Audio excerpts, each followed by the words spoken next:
Shannon reporting from Channel 3 News. Today we're covering a fascinating story about Saskatoon's largest mansion property.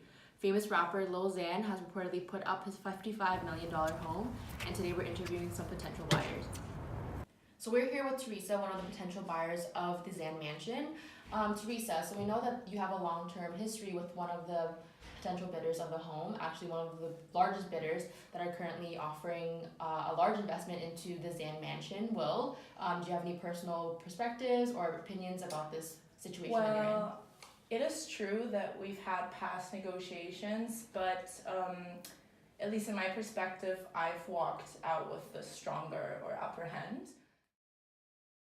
This pile of bolts right here, 2 months left on her and then it's done.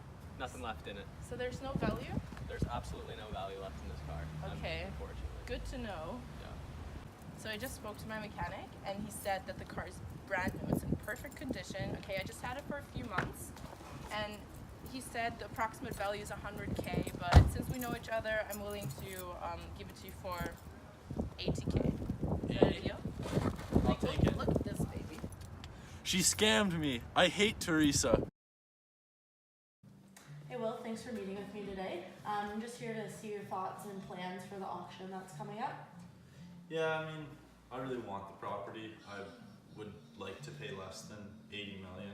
That's about my threshold, but at the end of the day, I'm willing to do whatever it takes to make sure that I secure the property for myself, and more importantly, Theresa does not get the property. Okay, for sure. Hi Theresa, thanks for meeting with me today. I had spoken to Will earlier on his thoughts on the auction and where he thought it was going to go, and I just want to hear your opinions and thoughts on it as well. Yeah, of course. Well, I'm still very confident going into the auction, and in terms of numbers, I think I wouldn't go higher than 75, 80 million. So you guys are here today because you are the final two bidders for this house. So we're going to start off with bid. 80 million. Do we have 80 million, Will? I'll do 90. 90 million. 100 million. Can you match 100 million?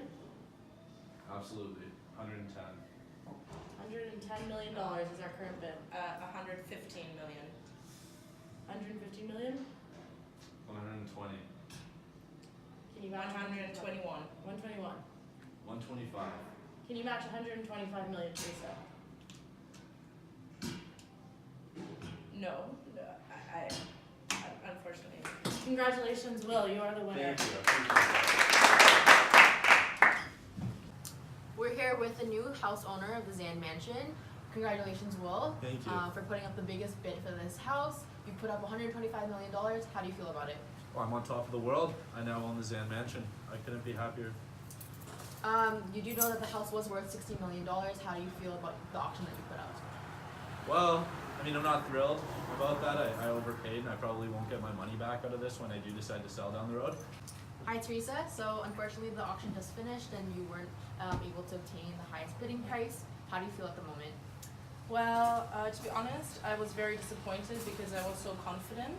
But then during the auction, I got so competitive, and then I realized at some point that I bid too much, and that would be irrational. So then I stopped at 124, but I still really wanted the house. But honestly, I hate them so much, but at least I didn't go overboard.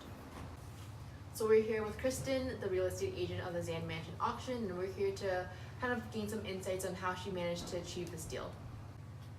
Yeah, for sure. It was a very competitive auction. There was a lot of hate and emotional tension between these two bidders, and they really let this get the best of them. And do you have any advice for any future negotiators in terms of how they can avoid these consequences of such emotionally competitive situations? To start, I would quantify in advance the cost that you are willing to incur in order to win. Know your bat net and stick with it. Secondly, if you have an intense rivalry or strong emotions towards your other negotiator, consider getting an agent to help you with the negotiation, as this will allow you to have a more objective position and help sideline some of the emotions. And lastly, as you know, this was such a widely broadcasted negotiation, I would try to recommend to avoid having such a large audience in the future, such as using a private auction to help get rid of some of this pressure as well. Don't wanna rule them all, I'm the chosen one, the savior. But all these triple six, yeah, make it look like I was up in